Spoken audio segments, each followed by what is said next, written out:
Hello friends, welcome to teacher tag ji. I am Suman Saini. तो आज ये हमारी है रिसर्च एमसीक्यू सीरीज 5। तो इसे डिस्कस करते हैं। फर्स्ट क्वेश्चन है अपना, total error in R research is equal to. जो टोटल एरर इन रिसर्च में होता है उसका जो फॉर्मूला होगा वो क्या होगा। Option number A sampling error plus non sampling error, B sampling error plus non sampling error का स्क्वायर का root, C only sampling error, या डी सैम्पलिंग एरर मल्टीप्लाई 100। तो इसका फॉर्मूला क्या होगा। टोटल एरर इन रिसर्च का formula होता है option number B sampling error plus non sampling error का स्क्वायर का 100। नेक्स्ट क्वेश्चन है अपना,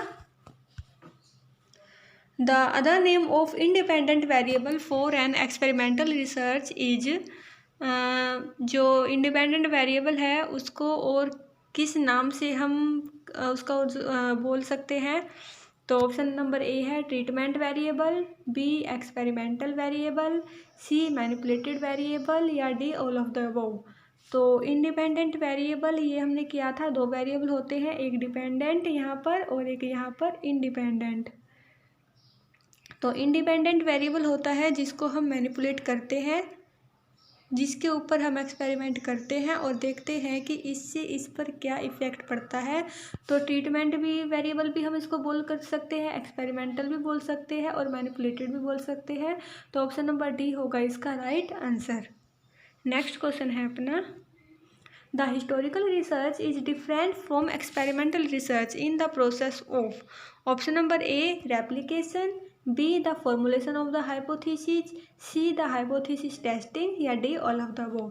जो हिस्टोरिकल रिसर्च होती है वो एक्सपेरिमेंटल रिसर्च से अलग होती है नंबर एक इस चीज़ में कि इसमें हम हाइपोथेसिस नहीं बनाते। हिस्टोरिकल में हम हाइपोथेसिस नहीं बनाते, एक्सपेरिमेंटल में हम हाइपोथेसिस बनाते हैं।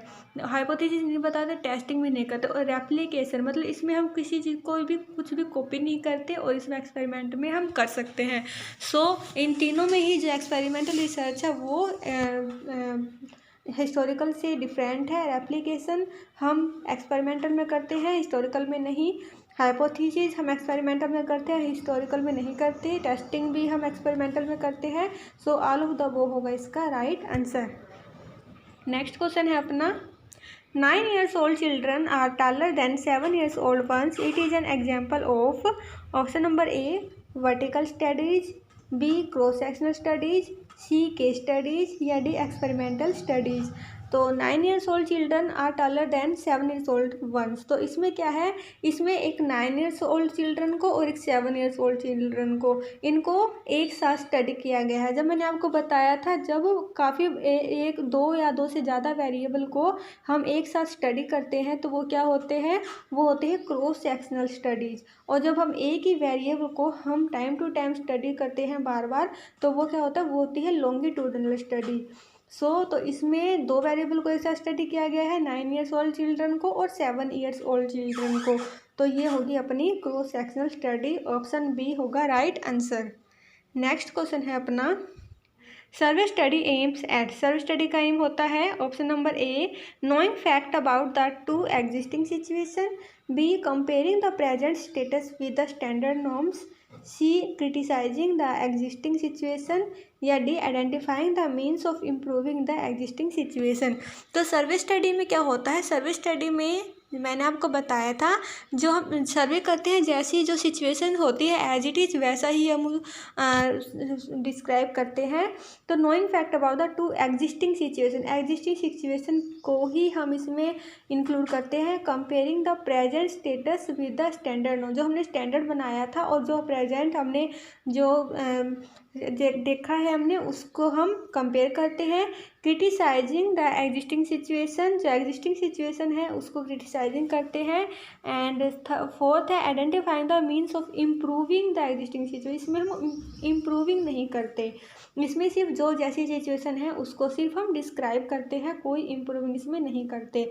तो इसमें होगा 1, 2 और 3 ये अपना राइट होगा और ऑप्शन नंबर 4 है ये अपना रॉन्ग होगा। तो इसका राइट आंसर होगा B 1, 2 and 3 right. Next question है अपना, all cause non sampling error except, तो इनमें सभी नॉन सैम्पलिंग एरर है एक को छोड़कर। कौन सा होगा वो? Option A faulty tools of measurement. ये कौन सा है, सैम्पलिंग है या नॉन सैम्पलिंग है? फॉल्टी टूल्स ऑफ मेजरमेंट, इसमें सैम्पल का कोई फॉल्ट नहीं, इसमें नॉन सैम्पलिंग एरर होगा ये, क्योंकि टूल्स ऑफ मेजरमेंट है वो गलत लिया गया है।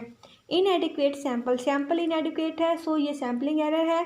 सी नॉन रिस्पॉन्स, रिस्पॉन्स नहीं किया है किसी का, सो ये भी नॉन सैम्पलिंग एरर है। Defect in data collection, data collection में डिफेक्ट हुआ है, ये भी नॉन सैम्पलिंग एरर है। तो हमें कौन सा बताना है इसमें से सैम्पलिंग एरर कौन सा है?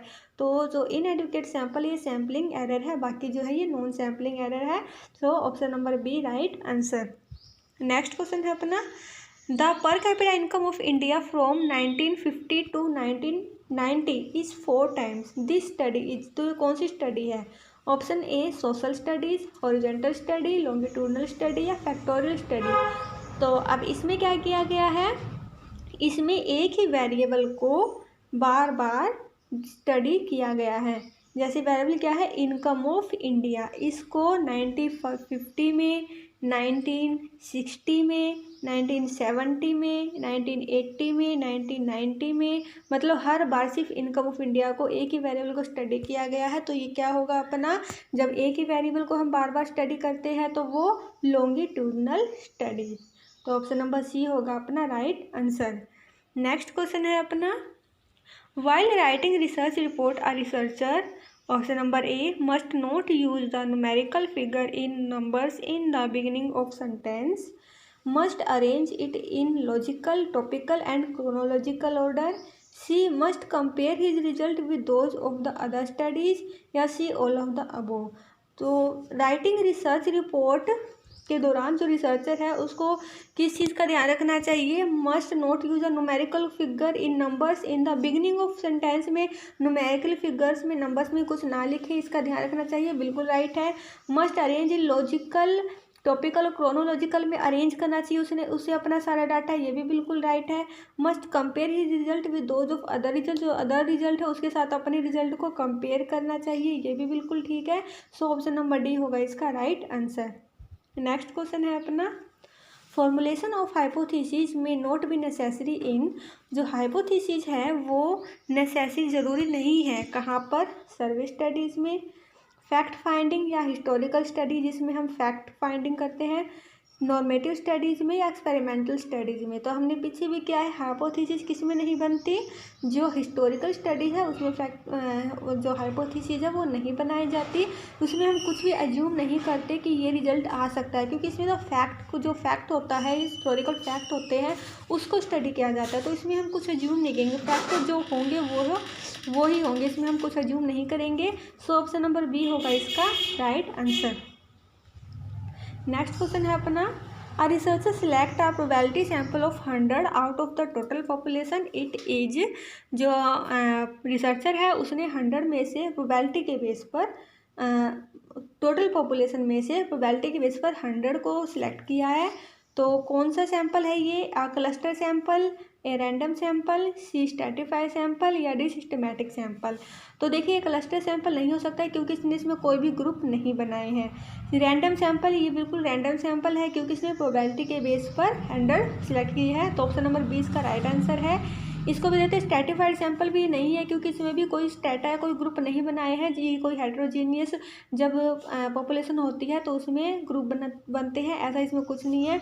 और सिस्टमैटिक वे में भी इसने सिलेक्ट नहीं किया है, जैसे पहले 3rd फिर 6th फिर 9th, इस तरह से इसने कुछ भी सिलेक्ट नहीं किया है, इसने प्रोबेबिलिटी के बेस पर 100 सिलेक्ट किए। तो रैंडम सैम्पलिंग भी इसका राइट आंसर होगा। ओके फ्रेंड्स, तो आज के लिए इतना ही। अगर वीडियो अच्छी लगे तो लाइक करें एंड सब्सक्राइब करें एंड बेल आइकन प्रेस करें ताकि मेरी हर वीडियो की नोटिफिकेशन आपको मिलती रहे। Okay friends, good bye.